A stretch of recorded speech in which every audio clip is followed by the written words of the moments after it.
Hello students, BSc third years के सभी students का आज की फिजिक्स ऑनलाइन क्लास में स्वागत है। थर्ड पेपर अपना चल रहा है क्वांटम फिजिक्स। आज अपन सेकेंड यूनिट स्टार्ट करेंगे। पहले यूनिट कंप्लीट हो गई वाली, जो भी टॉपिक उसमें थे वो मैं पढ़ा चुका हूँ और आज अपन करेंगे सेकेंड यूनिट। बहुत इम्पोर्टेंट यूनिट है, इसलिए ध्यान से पढ़ना और समझना। सेकेंड यूनिट जो है वो श्रोडिंगर तरंग यांत्रिकी। श्रोडिंगर तरंग यांत्रिकी।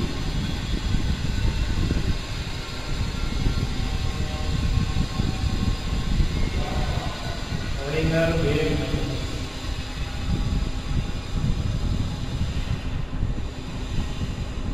तो सेकेंड यूनिट जो है वो क्वांटम की सबसे इम्पोर्टेंट यूनिट है। श्रोडिंगर का नाम पहले भी सुना होगा, ये तो साइंटिस्ट का नाम है। तो इस क्वांटम का जो आगे तो पहली यूनिट में अपन ने पढ़ा था केवल क्वांटम का विकास, डेवलपमेंट ऑफ क्वांटम थ्योरी क्यों हुई, क्वांटम सिद्धांत की आवश्यकता क्यों पड़ी। तो वो अपन ने एक्सप्रेशन किए थे फोटोइलेक्ट्रिक इफेक्ट के रूप में, कॉम्पटन इफेक्ट के रूप में, कृष्णिका का विकिरण उत्सर्जन नियम को समझाने में जो चिरसम्मत फिजिक्स फेल हो गई थी, इसीलिए क्वांटम थ्योरी की आवश्यकता पड़ी। तो अब उसमें सबसे पहला टॉपिक जो अपन पढ़ेंगे, तरंग समूह।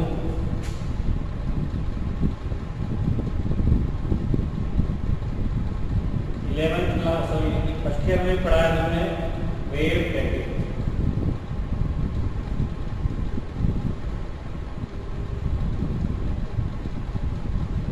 का मतलब पैकेट। अब ये पैकेट की आवश्यकता क्यों पड़ी? कभी भी श्रोडिंगर समीकरण या श्रोडिंगर यांत्रिकी जो है वो एक तरंग पे वेस्ट नहीं है।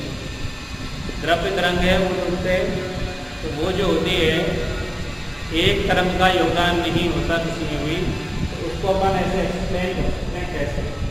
जैसे अपन ने पहले पढ़ा है कि प्रकाश जो कि क्या है, विद्युत चुंबकीय तरंग है या विकिरण कह सकते हैं। इसकी डबल नेचर होती है, द्वैत प्रकृति। पहले भी इसको डिस्कस कर चुके हैं अपन, ड्यूअल नेचर। द्वैत प्रकृति का मतलब प्रकाश जो मूल स्वरूप उसका है वो तरंग है। प्रकाश एक ऊर्जा है और ऊर्जा का संचरण तरंगों के रूप में होता है। प्रकाश मूल रूप से विद्युत चुंबकीय तरंग तो है ही, लेकिन अपन ने क्वांटम थ्योरी में फोटोइलेक्ट्रिक इफेक्ट, कॉम्पटन इफेक्ट, इन सब में प्रकाश ऊर्जा को फोटोन के रूप में विनिमय होना माना है। फोटोन एज लाइक के कण प्रकृति इससे साबित होती है। यानी प्रकाश या कोई भी और विद्युत चुंबकीय तरंग, चाहे वो एक्स किरण हो, रेडियो तरंग हो या कोई और परावैंगनी, वो मूल रूप से तरंग स्वरूप तो दिखाती है ही, तरंग तो उसका मूल स्वरूप है ही, लेकिन इसके अलावा कुछ इफेक्ट जो हमने पढ़े हैं पिछली यूनिट में, फोटोइलेक्ट्रिक इफेक्ट, कॉम्पटन इफेक्ट, उनमें विकिरण का या विद्युत चुंबकीय तरंग का एक स्वरूप और भी होता है, कण स्वरूप, क्योंकि उसमें अपन ऊर्जा का विनिमय फोटोन के रूप में मानते हैं। और फोटोन एक ऊर्जा पैकेट है जो कि कण की तरह होता है। तो कण ऊर्जा तरंग स्वरूप को समझाने वाला तरंग स्वरूप अगर प्रदर्शित करते हैं तो उसके लिए ऊर्जा E बराबर mc²। कण स्वरूप के लिए देखते हैं तो फोटोन की ऊर्जा E बराबर hν। दोनों एक ही चीज के लिए हैं, अलग अलग स्वरूप के लिए हैं। इन दोनों से मिला के लिखते हैं तो mc² बराबर hν, या hν अपॉन एक c को नीचे ले आओ, hν अपॉन m बराबर c²। m को नीचे ले आए, b से गुणा कर दो, hν अपॉन mv बराबर c² अपॉन b। दोनों साइड में b गुणा कर दिया, mv हो गया संवेग, mv हो गया संवेग बराबर c²/v। एक समीकरण ये हो गया। अब जैसे किसी तरंग का जो कला वेग होता है, फर्स्ट में पढ़ा हमने, किसी तरंग के लिए कला वेग फेज वेलोसिटी होती है vp, e4 फेज वेलोसिटी, कला वेग vp है तो v बराबर क्या संबंध होता है, न्यू लैम्डा, c बराबर n लैम्डा होता है, v बराबर n लैम्डा होता है, तो vp बराबर न्यू लैम्डा। यहाँ से न्यू बराबर लिख सकते हैं vp/लैम्डा। और चूंकि द्रव्य तरंगों के लिए एक देवरोगली परिकल्पना भी हमने पढ़ी है, द्रव्य तरंगों के लिए देवरोगली परिकल्पना से लैम्डा बराबर क्या होता है, h/p। लैम्डा का मान यहाँ लिखेंगे तो म्यू बराबर vp बटे लैम्डा की जगह h/p। अब म्यू का ये मान यहाँ रखो समीकरण 1 में, समीकरण 1 में मान रखने पर h/p तो एज इट इज है इसमें, और म्यू की जगह लिख दो vp e/h बराबर c²/v। e कट गया, h कट गया, vp बराबर आ गया c²/v। c प्रकाश का वेग है, v कण का वेग है, और vp कला वेग है।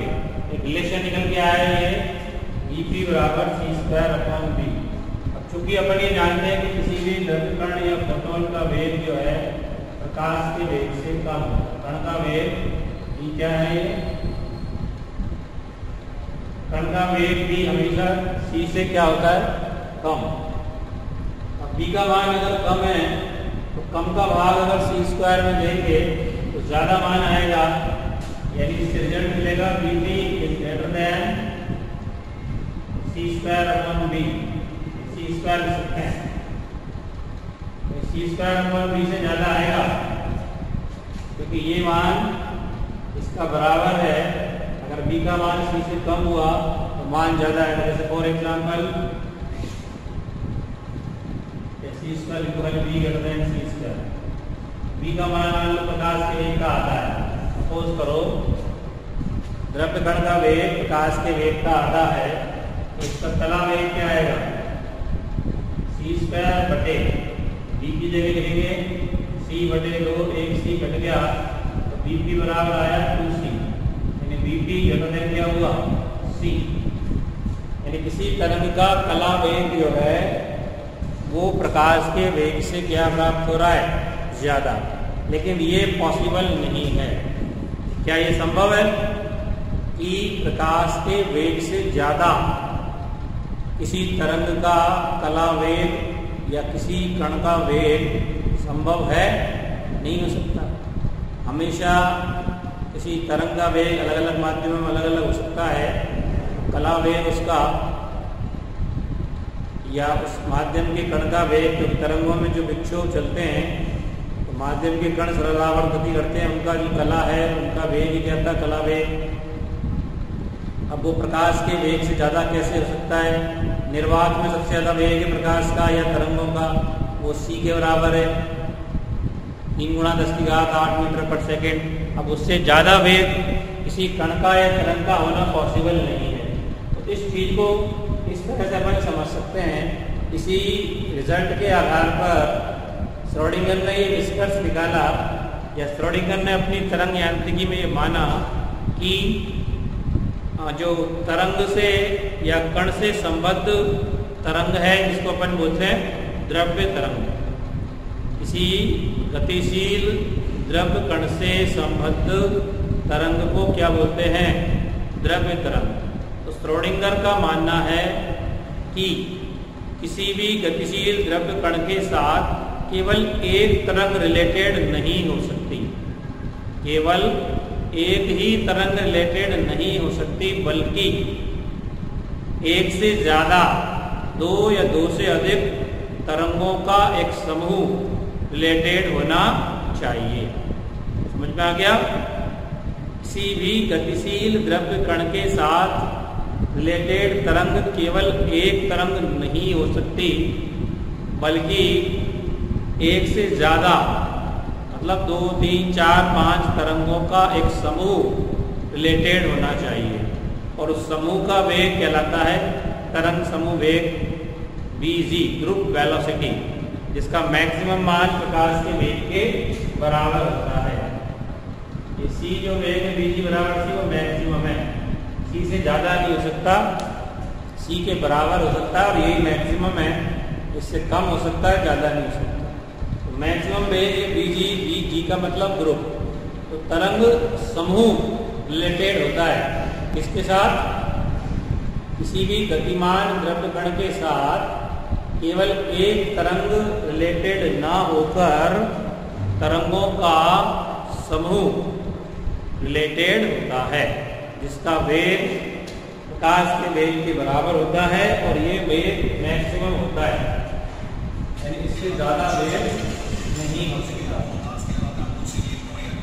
अब एक तरंग समूह का निरूपण देखें अपन। तरंग समूह का निरूपण इस तरह से, तरंग समूह का निरूपण अपन कर सकते हैं।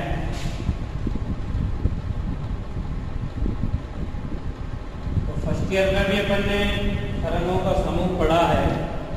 किसी एक दिशा में एक विमीय तरंग जिसको कहते हैं अपन, x दिशा में या पर्टिकुलर y दिशा में कोई तरंग का संचरण हो रहा है, तो उसके लिए समीकरण क्या होता है तरंग फलन का? तरंग समूह के साथ एक तरंग फलन चाहे एक विमीय है तो x लिख सकते हैं, विमीय तो r लिख सकते हैं, चाहे x होता है। फर्स्ट ईयर में हमने पढ़ा है स्याही x की स्थिति और समय का फलन है। इसका जो मान होता है मैक्सिमम मान स्याही 0 की घात आएगा kx minus omega t, plus में भी तो माइनस में भी हो सकता है। स्याही 0 की घात माइनस आएगा kx माइनस ओमेगा t। तरंग का समीकरण होता है, हमने पढ़ा कुछ केस में बहुत अच्छे से, ऑप्टिक्स में पढ़ा, मैथमेटिक्स में पढ़ा।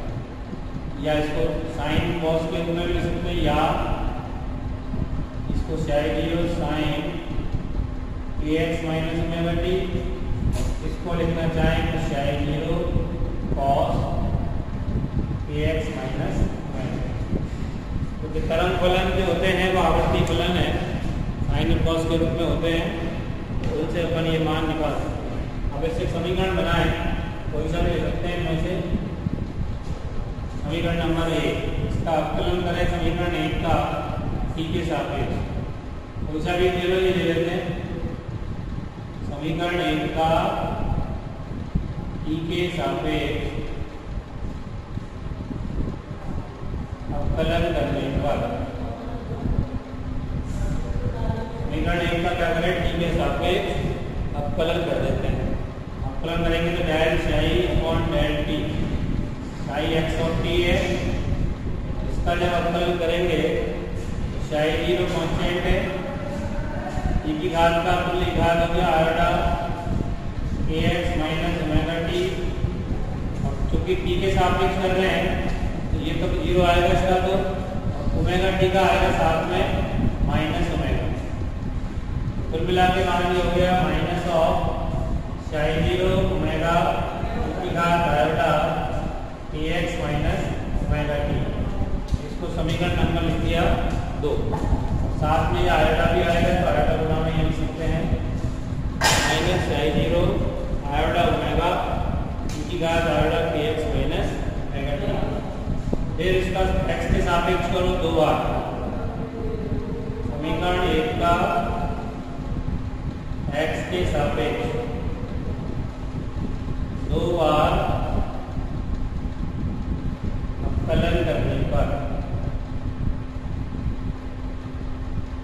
बार उत्पन्न करेंगे समीकरण 1 का x के सापेक्ष। तो del psi H T upon del x के सापेक्ष कर रहे हैं। साई जीरो कांस्टेंट है,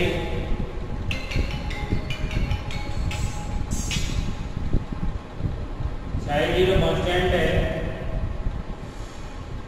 e की घात आयोटा के एक्स माइनस ओमेगा टी और आयोटा के एक्स का पुनः करेंगे double differential del square psi H T upon del x square बराबर साई जीरो, फिर से आयोटा के का स्क्वायर हो जाएगा, e की घात होता ही है। ये समीकरण नंबर 3। समीकरण 2 में समीकरण 3 का भाग देंगे। समीकरण 2 में समीकरण 3 का भाग देने पर 2 में भाग देंगे del psi H T upon del T बटे del square psi H T upon del x square बराबर। तो समीकरण 2 में 3 का जब भाग देंगे तो साई जीरो कट जाएगा यहाँ से बचेगा माइनस का आयोटा ओमेगा, और इधर से आयोटा का स्क्वायर है तो माइनस हो जाएगा, के का स्क्वायर के स्क्वायर, आयोटा का स्क्वायर -1 हो गया, के का स्क्वायर के स्क्वायर, e की घात आयोटा के एक्स माइनस ओमेगा टी कट जाएगा, माइनस माइनस से कैंसिल हो गया। तो मान क्या लिख सकते हैं अपन, del psi H T upon del T बराबर आयोटा ओमेगा अपॉन के square del square psi H T upon del x square. अभी इसको समीकरण नंबर लिख देते हैं 4। अब इसको दोनों तरफ आयोटा एच बार से गुणा कर दो, अपनी तरफ से दोनों तरफ आयोटा एच बार से गुणा करने पर iota H bar del psi H T upon del T बराबर, इधर आयोटा गुणा करेंगे तो माइनस का हो जाएगा आयोटा स्क्वायर, इसलिए एच बार ओमेगा अपॉन के square del square psi H T upon del x square. अब एच बार ओमेगा क्या होता है, ऊर्जा जो होती है फोटोन की एच ड्यू, इसको 2 पाई से गुणा करते हैं ऊपर नीचे, एच अपॉन 2 पाई क्या बन गया ये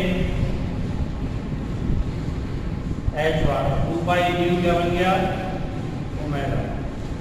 एच बार ओमेगा की जगह अपन लिख सकते हैं ई यहाँ पे, और के रूप में संवेग लिख सकते हैं। संवेग p बराबर क्या होता है, संवेग p बराबर जो अपन ने लिखा था h अपॉन लैम्डा देवलोकली परिकल्पना से, इसको अगर 2 पाई से ऊपर नीचे गुणा करते हैं तो ये h अपॉन 2 पाई बन गया h बार, 2 पाई अपॉन लैम्डा विकर्ण नियतांक होता है k, तो p बराबर h बार k हो गया, यानी यहाँ से k बराबर लिख सकते हैं p अपॉन h बार। अब ये दोनों मान यहाँ रखेंगे तो क्या आएगा, देखो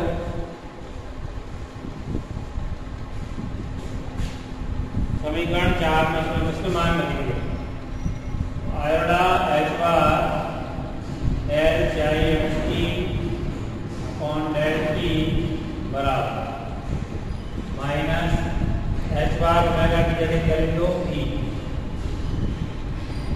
और नीचे k का स्क्वायर, k की जगह p अपॉन एच बार है, इसका स्क्वायर लिखेंगे p square, h bar square ऊपर पहुंच गया, और बाकी as it is del square psi H T upon del x square.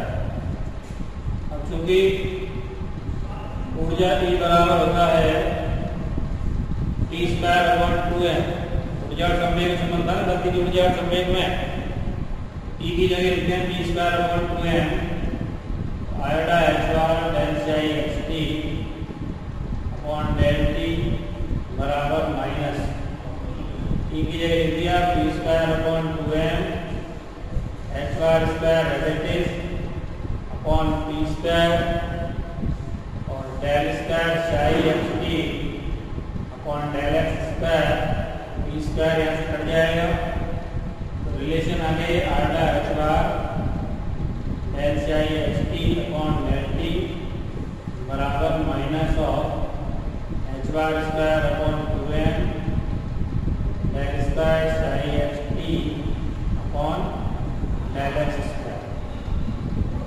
एक विमीय तरंग के लिए श्रोडिंगर समीकरण हो गए। एक विमीय तरंग के लिए श्रोडिंगर समीकरण एक विमीय के लिए लिख सकते हैं अपन। ये हो गया एक विमीय तरंग समूह के लिए श्रोडिंगर समीकरण। समय और स्थिति दोनों पर डिपेंड करता है, यानी काल आश्रित श्रोडिंगर समीकरण इसको अपन कह सकते हैं।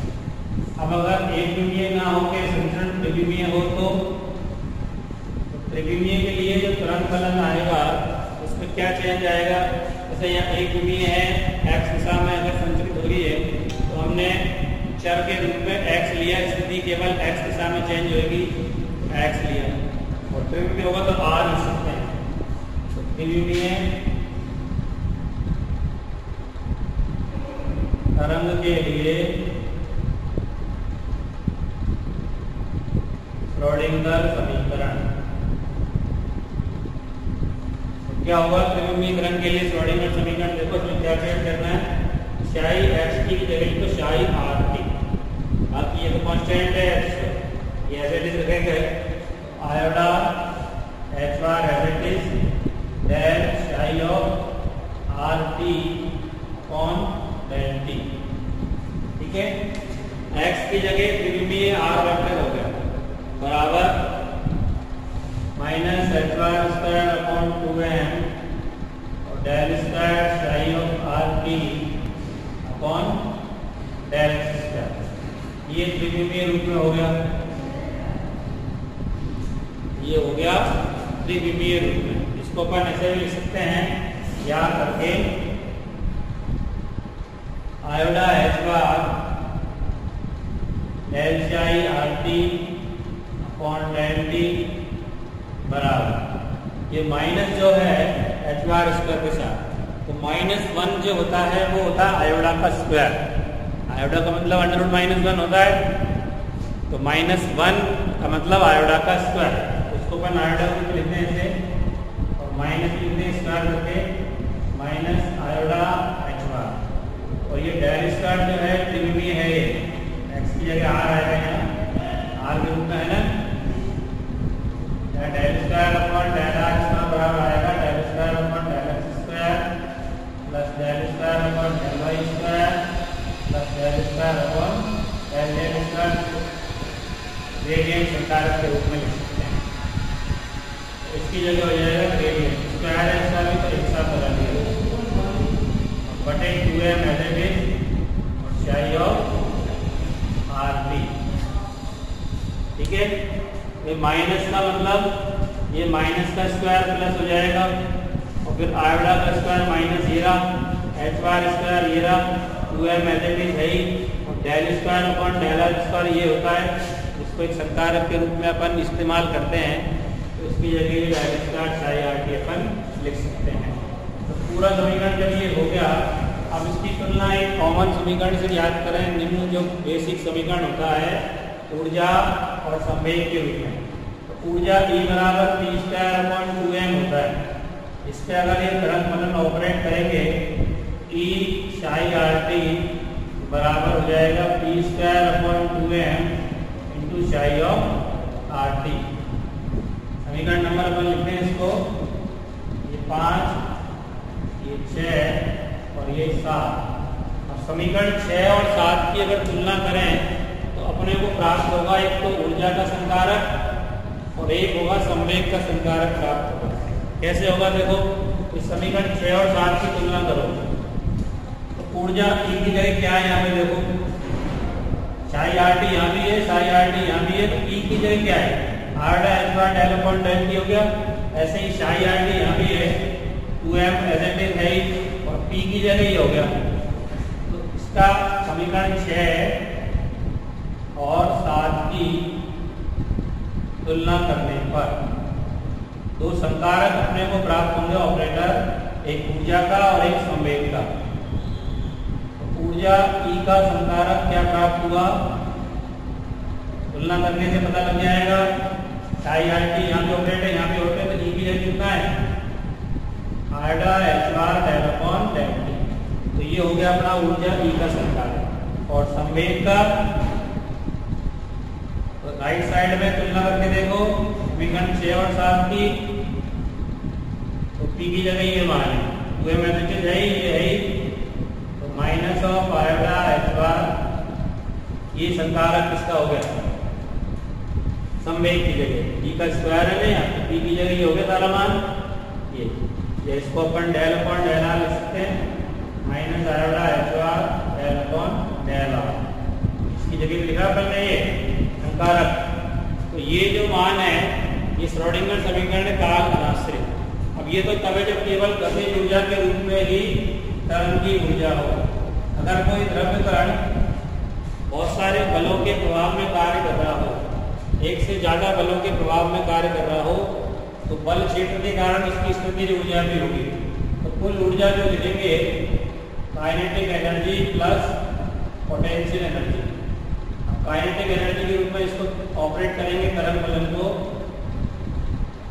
तो काइनेटिक एनर्जी होती है v स्क्वायर अपॉन 2m, और तरंग फलन ऑपरेट कर दिया साई आर टी, और पोटेंशियल एनर्जी को ले लो v से, और इस पर भी ऑपरेट कर दिया साई आर टी।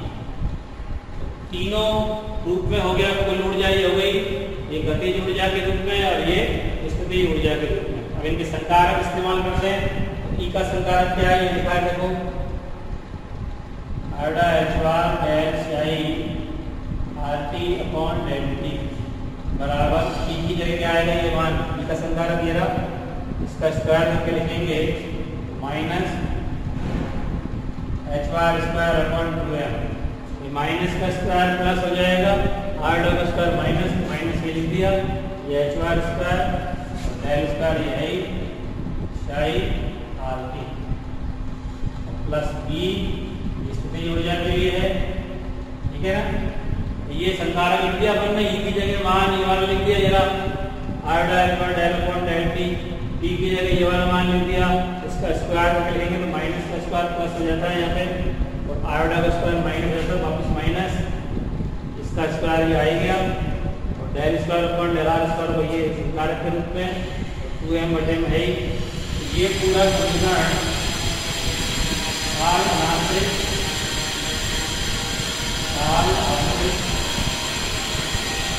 आज के बताइए समय पर श्रोडिंगर समीकरण कर रहा है,